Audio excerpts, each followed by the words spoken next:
Hello everyone, this is Chris Wilkie with Hosky Consulting, and I would love to welcome you to day number 6 of the 25 Beers and Marketing Tips of Christmas. Today I have a nice marketing tip that has to do with social media, especially Facebook, and then I have a wonderful flat 12 half cycle IPA that I'm going to review as well. So let's go ahead and get started with the tip of the day. And you're going to see me look down, and I have the tip written down to make sure I get it correctly. So the tip of the day today is, what time is the best to post on Facebook? And people ask us this at our presentations, when I meet one-on-one with them, and even you see a lot of times on LinkedIn, Twitter, people are always asking, what is the best time to post? You'll see all these infographics, all these ebooks, all of this data saying this is the best time to do it. Our answer from Hosky's point of view is, it really depends. Well, okay, you may be asking, what does it depend on? It depends on you, your business, and your customers. And it depends on the people you are trying to target at what time. So, for instance, if you are trying to target people, and say you have, and I've been seeing this on my newsfeed because they still think I'm in college, it's called Blowfish. It's a cure for hangovers. I seem to have that pop up on my Facebook feed Thursdays, Fridays, Saturdays, even Sundays. So they're targeting a specific type of person, young, who's been in college, that may be drinking heavily on the weekends. So that is exactly what they're looking for. So the other thing that I would suggest that you look at is not only when your customers are, what kind of customers you're looking for, but what time they're online. And you may say, I don't know. How in the world am I going to figure this out?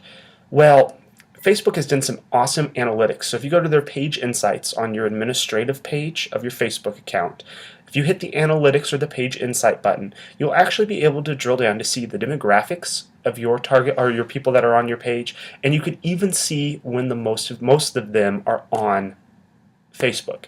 This is extremely important. People have issues all the time. They say, well, these new Facebook changes are affecting when people see our post, and not a lot of people are seeing them. If you have, say, 100 people that like your Facebook page, you may be a small page, but you have about 100 people, you'll find out that half the time, over 50 to 70% of the time, you only have about 50 to 60 people on Facebook at a given time. This Facebook Analytics, which we have a webinar that we're getting ready to do in a few weeks. If you're interested, let us know, and we'll give you the login information and all of that.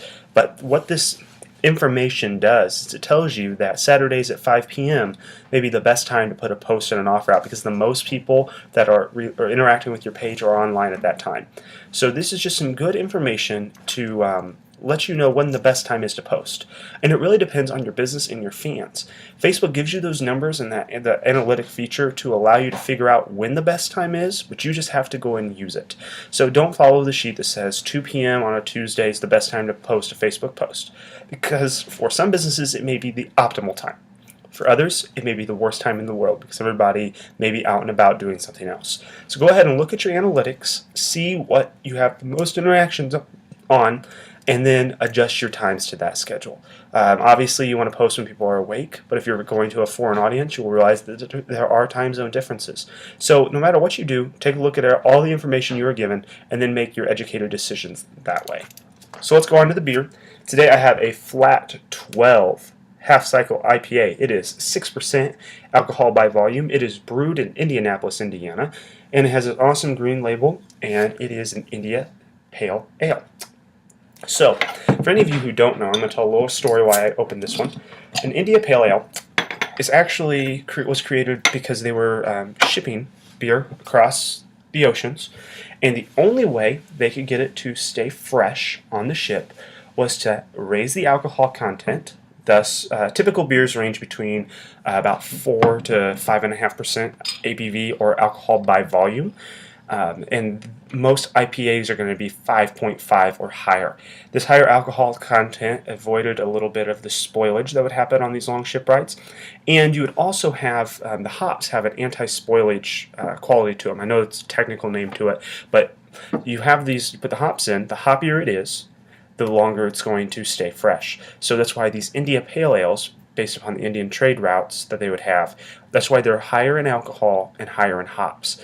So the hops have two flavors. You got dry hops that are going to give it more of a smell. I think I talked about this in a previous blog or vlog. Then you have the wet hops that are put in at the start of the boiling process, and those will have the bitter flavor.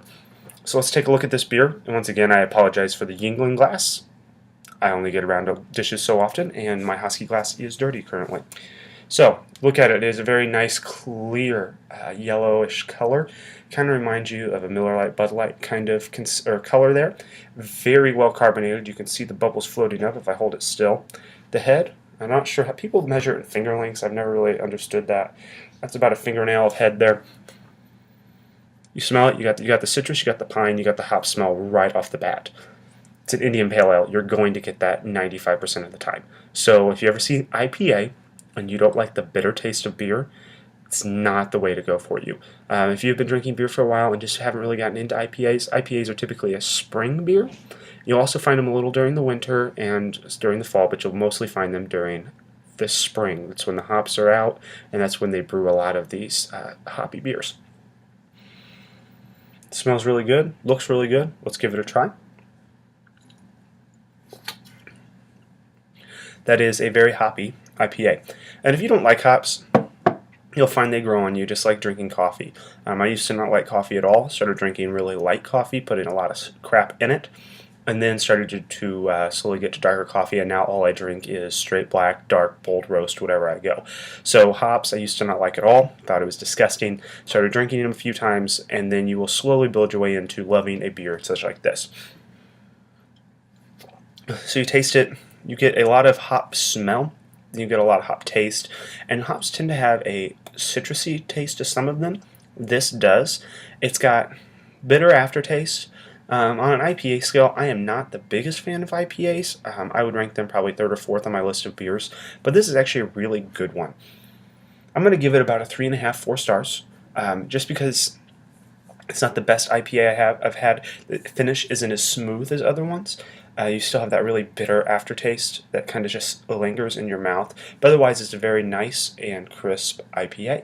So I hope you have a fantastic rest of the evening, and I will see you for day number 7, which will be tomorrow sometime in the afternoon as soon as I get around to it. And we'll be tasting one of the other lovely beers that are in my fridge. And you will have, and here's a little preview, you're going to be learning about one of my favorite apps of all time, and a marketing lesson or two that you can learn from that. So have a fantastic rest of the evening, and I will see you tomorrow.